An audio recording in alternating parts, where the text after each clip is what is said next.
Okay, hi everybody. Welcome to Phil and Dave's Excellent Adventures. Just Dave here. Today I'm talking about the movie Renfield. This is going to be a spoiler review, so if you are concerned about spoilers, I would suggest you go and watch the movie first before you watch this review. So, Renfield is a movie based on the classic Bram Stoker novel Dracula. It's about his assistant Renfield and his kind of exploits in the modern day world after serving as Dracula's familiar for, hundreds of years.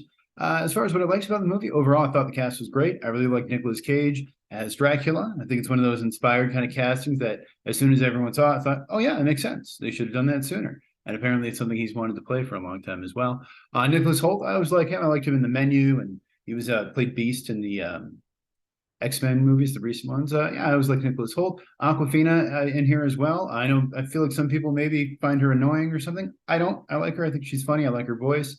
Same thing with Ben Schwartz. I can see how he would be, how he could be annoying, but I like him. He's probably most famous for being Jean-Ralphio on Parks and Rec and doing the voice of Sonic the Hedgehog. But yeah, I liked him in this. I thought he was funny. Shohreh Aghdashloo was great and very intimidating and scary as the mother, the matriarch of this crime family. She reminded me a lot of like a female Ian McShane or something. Maybe because I just saw John Wick. I liked Brendan Scott Jones as the support group leader guy.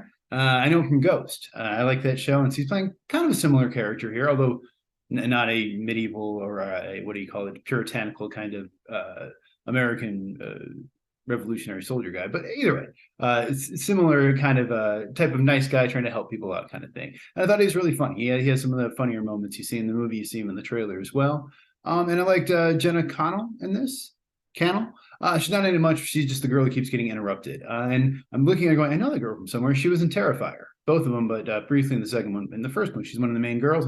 I love Terrifier. So yeah. I also really liked Apache Joe. He was terrifying. He looked very intimidating. And I think the music really well helped with that. And a lot of the sound effects and everything really led to the kind of dread and terror in that scene. And I like that they're like, oh, I don't know if that name's appropriate. And the guy's like, you tell him that. So that was good. I like that stuff. I really like the whole opening where they used the stuff from the original 1931 Dracula movie and just inserted Nicolas Cage and Nicholas Hoult. And I like that they even referenced it at some point where he's like, I don't drink wine, which is like a line from that movie. They also said it in the Bram Stoker, or the Coppola version as well, I think. I liked all that. At first, I didn't realize that's what they were doing. I thought they just recreated it. I'm like, man, they did a great job with this. And then I realized, it's a digital thing, but still, it looked good. I liked it. It makes sense. Universal owns property, so they can do whatever they want with it. I liked the premise of the movie, which is essentially, at first I thought, okay, he's going to the support group because he has this boss who is a negative person who he needs to sort of get rid of. But no, he's actually going to the support group partially because of that, but also to find bad people to give to Dracula, which I thought was pretty interesting. It has like a Dexter kind of quality to it where it's like, okay, he's killing people, but he's killing people who maybe deserve to die.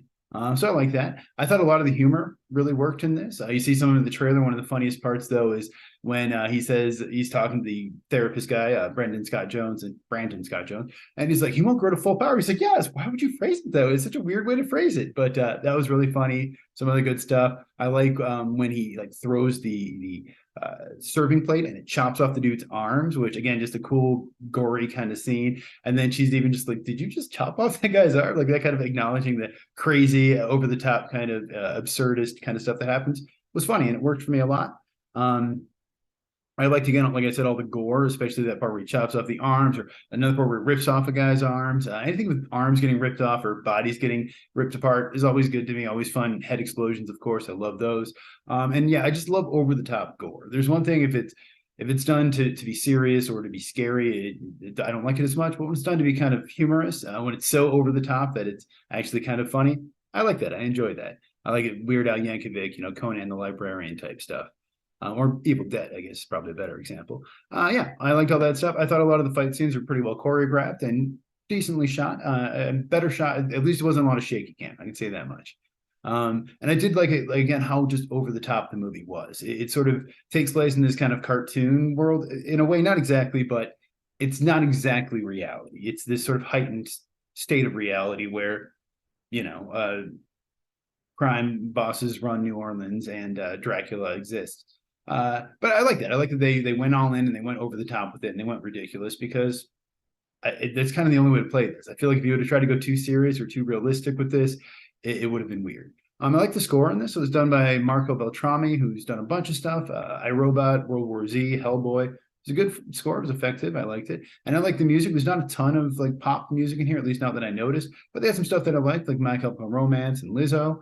And I like the overall kind of themes and moral to the story, which is, about having a toxic boss who you work for and someone who takes advantage of you and doesn't respect you, and sort of learning how to deal with that. And I sort of enjoyed the fact that Nicholas Hoult's character Renfield liked Awkwafina so much because she stood up to someone who was, had a gun to her head and could kill her. And so the way that resonated with him and the way that all kind of worked in with his relationship with Dracula, I like that. I thought that part worked. As far as what I disliked about the movie, as much as I do like Nicolas Cage as Dracula, his performance is like a little uneven to me, because sometimes he's very like intimidating and very arch and very scary and very theatrical and very much doing like a Bela Lugosi or Christopher Lee kind of thing. And then sometimes he's trying to be funny, which to me doesn't work as well. There's parts where he like kind of wiggles his eyebrows, or like he kind of makes little jokes and stuff. And I'm sure Nicolas Cage is having a fun time, and I'm sure it was funny for them at the time. But for me, for the character, I kind of feel like the humor would have worked better if the humor came from his character not trying to be funny, but other people being funny around him. So more of like a Leslie Nielsen, or like a Parks and Rec, like a Ron Swanson type, or even like a Drax in Guardians of the Galaxy, where like he can still do funny things, but when he's trying to be funny, that to me is a little odd. And when like he's wiggling his eyebrows and like being goofy and stuff, I didn't like that as much. Again, it's fine. It's a comedy. I see what they're going for, but I think it would have worked better for me personally, at least, if he would have played it a little more straight. I thought some of the action scenes were shot just a little too close. Like I said, they're not the shaky cam, and you can kind of tell what's going on. But I appreciate it when the director is confident enough and the choreography is well rehearsed that they can kind of take a step back and let you kind of see what's going on and you can breathe. And maybe that's not what it is. But again, after watching John Wick, where you've got these beautiful action scenes that are beautifully choreographed, and you can see what's going on, you can see who's doing what and what actor, and you can see it's actually the real actors doing the scenes. With this one, some of it's just a little too close, where I'm just like, pull back a little bit. Let me see what's going on here. Again, maybe that was just a stylistic choice, but to me, it seems like a mark of just being an unconfident director, or at least when it comes to action shooting. I don't know what I'm talking about, but that's the way that it comes across to me. Like I said, the cartoon world setting, it kind of works, but it's a little weird because, for example, there's this big fight early on where he throws the plate and chops off the dude's arms. Great, good stuff, kills a bunch of people. That's funny. But then, like, he just kind of leaves, and the cops just look kind of like, okay, thanks. No, that's not how, I mean, I don't know. I assume in the real world, though, the cop would say, no, you have to come down to the station for questioning because you just murdered a bunch of people. It was self-defense, and you also saved me, but still, we have to know what's going on. Also, you just chopped the guy's arms off with a serving platter. And yeah, they joke, oh, it's adrenaline, or they actually changed the joke in the trailer versus what it was in the movie, but I think he says it's all on the wrist in the trailer. Either way, though, they just kind of dismiss it with like a kind of throwaway joke, and I'm like, okay, that's fine, but there needs to be repercussions to your actions, you know. The Dracula blood stuff was also a little kind of funny to me because I don't know if that's in the book. Honestly, I read the book, I think, when I was 12 or 13. I don't remember it very well. I may not have finished it. I don't remember if canonically in the Bram Stoker book, his blood is supposed to bring people back to life. Maybe. Sounds possible. I don't know. But I didn't love the way that they introduced it, and that I didn't understand what the rules were. Because then there's a point where, like, Awkwafina's sister dies, and she's dead for a good while. And I'm like, okay, they're going to get Dracula's blood on her at some point, right? Because Awkwafina drips it onto Renfield to bring him back so that he can fight Dracula. But then I'm like, your sister's dead. So, like, what are the rules here? How long can you wait? Because then again, I'm thinking, oh, that's really sad that, they killed all the people in that support group because they were all decent people who didn't deserve to die by any means. But then they did bring him back to life. And so I'm like, well, how long ago was that? Was that multiple days? So you can, what are the rules here? Can I go to a dead body and dig that up from the ground and pour Dracula's blood on it? Or does it have to be within a week? Or is it a moon thing? Is it like the next full moon? Or I don't know. I don't know what the rules are. Something to do with solstices. So I guess sometimes when that kind of stuff happens, I would like to know a little bit more about why it works. Like I'm not upset that they're like Dracula's blood brings you back to life, but I would like to know a little bit more what the rules are with that. And the romance, I didn't hate it, and I kind of understood why he would be attracted to Awkwafina, because she stood up to the Ben Schwartz's character. Great, but I feel like they didn't play up the romance enough. Either they needed to make it more about the romance and actually have them, kind of get together and have that be, because even at the end, they don't really have like a, oh, happily ever after kind of get together thing that I remember at least. Or they could have just cut it out entirely. Or maybe it wasn't supposed to be a romance. Maybe it was more of a platonic friendship kind of thing. And if so, I guess I would have liked to have that built up a little bit more. So yeah. Other than that, the movie is directed by Chris McKay. He mostly worked in animation before, like the Lego Batman movie. He also did the Tomorrow War with Chris Pratt. I didn't see that one. I'm not a big Chris Pratt fan. I didn't love the Lego Batman, mostly for the story though. It was written by Ryan Ridley, who is a Rick and Morty writer. He also worked on Community for a while. He's done a bunch of stuff. And I think he wrote an episode of Invincible. He works a lot with Robert Kirkman as well as Dan Harmon, but Robert Kirkman actually had the idea for this. This was, I think, part of when Universal was trying to, revamp their monsters line, and they had they brought back the Dracula Unborn, and that didn't really work. And then they did like the Invisible Man, I think, and that didn't. I think that people did like that one. And then they did the Mummy, and that didn't really work. And so I think this was kind of another attempt at Dracula. Kirkman kind of had the idea of like, hey, setting it in the modern day time and with Renfield, and they ran with it. There's a cameo in here from William Ragsdale from the Fright Night movies. I didn't realize it at first till I saw it later, but he plays the priest at the beginning who sort of Dracula goes into his body and stuff. Yeah, William Ragsdale, so that's cool. Like I said, there's some stuff in the trailers that you don't see in the movie. In the trailer, she's like, you're the guy who gets the villain Postmates. Not in the movie, not at all. Or like I said, in the trailer, I think it's something about, oh, it's all on the wrist. In the movie, he says like, oh, it was adrenaline. Why they changed it, I don't know. People just liked it better that way. But so I don't know. That was something that I noticed. McKay apparently considered it to be a sequel to Dracula.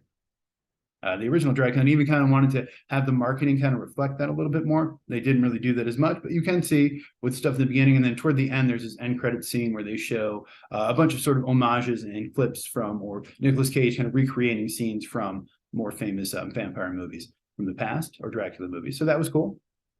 At one point, Dexter Fletcher was supposed to direct this, but he stepped away because I guess he's working on a new Saint movie, which, okay, that's cool. Movie had a $65 million budget, which is more than I expected. I don't know how much of that went to the actual talent, the actors. Probably a decent amount to go to Nicolas Cage. But so far, it's made about $10 million worldwide. So it's going to be a struggle. It's going to be a struggle to make money for this movie. And that's unfortunate because I think it's a pretty good movie. But luckily, though, it's Universal, who is making tons of money on the not very good Super Mario Brothers movie. So they'll be fine. But yeah, in a fair world, I think this movie would be making more money and Mario making less, but I don't know, and that's just my opinion anyway. Rotten Tomatoes on this is not exactly agreeing with me though. It's similar to Mario, where the critics about 60% of them recommend it, and the audience about 81% is what I have. So yeah, I think Mario was more like 50 something, but not far off from that. So yeah, but this is a case in which I actually think I side more with the audience. I like the movie. I think it worked for what it was supposed to be, which is this sort of comedy, scary, kind of bloody. Yeah, it reminded me of like a 90s movie in some ways, which is something that I haven't seen in a while. It just reminded me of the kind of movies I watched when I was a kid, when I was a teenager, that I enjoyed. It's something that's maybe not very important, and it's not going to have a big effect on the world or anything, but just a fun little way to spend an hour and a half in the movie theater. So I do think it's the kind of movie that hopefully on streaming, more people will find it and they will enjoy it and they will like it. But as far as my score on this one, I'm going to give it an 8 out of 10. I thought it was pretty good. I liked it, and I would definitely recommend seeing it if you haven't already. So if you saw the movie, though, let me know what you think of it down in the comments below. Thank you so much for watching. Hope you have a great night.